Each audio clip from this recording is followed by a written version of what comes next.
Hello, friends. Welcome to Pieces Here, the daily series exploring the architects of enough. We continue our theme, The Path of Radical Simplicity, by honoring Saint Francis of Assisi. He made the ultimate radical choice, renouncing one of the great fortunes of his day to prove that by owning nothing, you become truly free to serve everything. Architect of Enough. Saint Francis of Assisi, born in Italy around 1181, is perhaps the most profound historical example of the path of radical simplicity. He was the son of a wealthy silk and textile merchant living an extravagant and privileged youth. Yet following a spiritual crisis, he turned away from all of it with astonishing finality. His life became a dramatic public demonstration of paupertas, absolute poverty. He publicly stripped off his fine clothes and returned them to his furious father, symbolizing his complete rejection of inherited wealth and the social structures it demanded. Francis chose a life of total simplicity, adopting a rough robe and owning nothing. He founded the Franciscan order based on this principle, insisting his followers live without money, property, or complex institutions. For Francis, simplicity was not a sacrifice, but a liberation.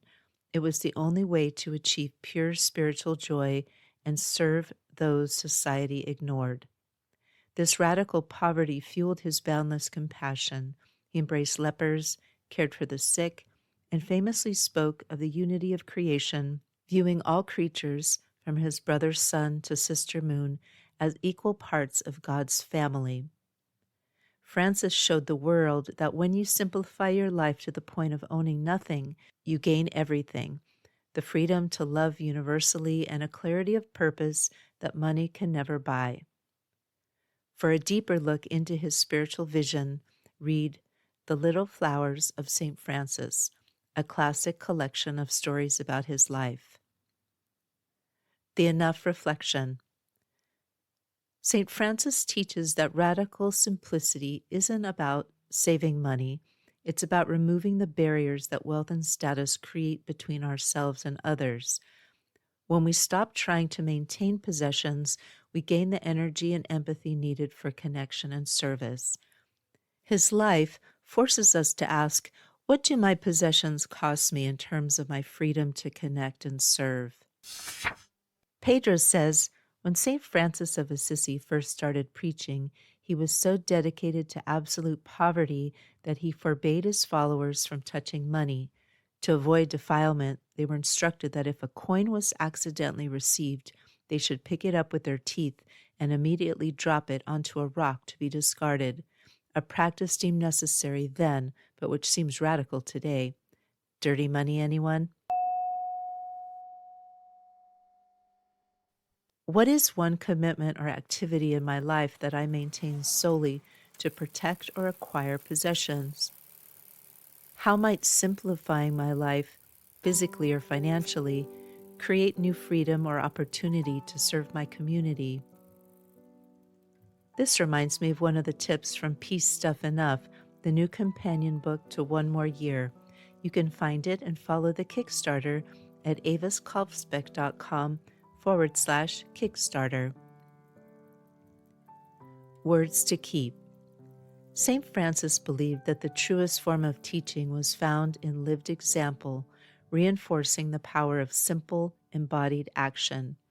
He said, "It is no use walking anywhere to preach unless our walking is our preaching." He taught us that our life, simplified and lived with intention, is the only sermon that truly matters. If this daily message has brought you peace, please take a moment to subscribe and share this episode with someone who needs it. That was the life and wisdom of our architect of enough for this episode. If their story has inspired you to seek your own path to less consumption and more contentment, then please step off the treadmill with me. Let's learn from the architects of enough and discover together that for our planet, for our community, and for ourselves, peace is here. To follow my work, including the new book, Peace Stuff Enough, the entire Pedro the Water Dog Saves the Planet series, and the podcast archive, visit avaskalfsbeck.com.